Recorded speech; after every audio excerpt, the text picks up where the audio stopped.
Je crois qu'il y a certaines personnes qui sont définitivement maudites. Quand on dit maudites, là, ce sont des personnes qui marchent avec la malchance autour d'eux. Et j'espère que tu n'es pas cette personne-là. Pourquoi? Je venais de voir, voyez la photo qui est là. C'est un jeune homme béninois qui a eu la grâce. Vous savez combien de fois les gens font des mains et des pieds pour trouver un visa. Et lui réussit à avoir un visa pour aller aux États-Unis. Il était dans la ville de Saint-Louis, dans le Missouri.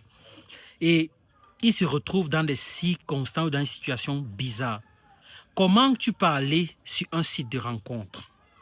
Tu te mets à causer avec une dame et la dame te dit qu'elle a 13 ans, elle aura bientôt 14 ans. Tu continues de parler avec cette dame alors que toi, tu en as 24 et tu trouves cela normal.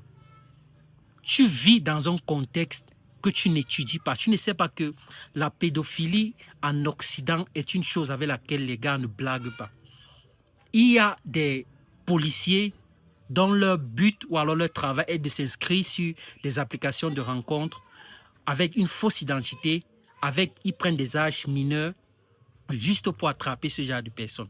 Tu te mets à causer avec une dame, vous parlez de sexe et tout ce genre de trucs, et elle te dit carrément qu'elle a 13 ans, elle aura bientôt 14 ans.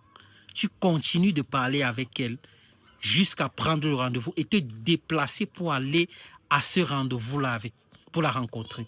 Mais tu fais ça comment? Est-ce que tu n'es pas maudit? Tu ne sais pas que c'est un truc qui est très dangereux? Pourquoi est-ce que vous les Africains, vous n'apprenez pas? Après, on va dire qu'on t'a maudit au village. Quand tu arrives dans un nouveau pays, quand tu arrives surtout en Occident, essaye de te renseigner un tout petit peu sur les lois qui régissent ce pays. Un tout petit peu, le minimum. Et si tu le fais en Occident aussi aisément, cela veut dire que c'est quelque chose que tu avais l'habitude de faire même lorsque tu étais en Afrique. Voilà, à cause de ça, le gars autrui qui était peut-être l'espoir de sa famille, on a dépensé des millions, on a vendu des plantations, on a vendu des terres, les parents se sont endettés pour qu'ils puissent voyager. Et il arrive là-bas, voilà le résultat.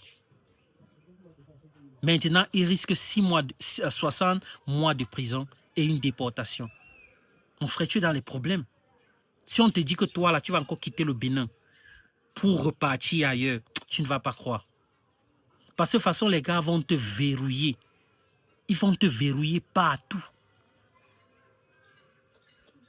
On t'a seulement maudit, frère. C'est pour ça j'interpelle tous les Africains.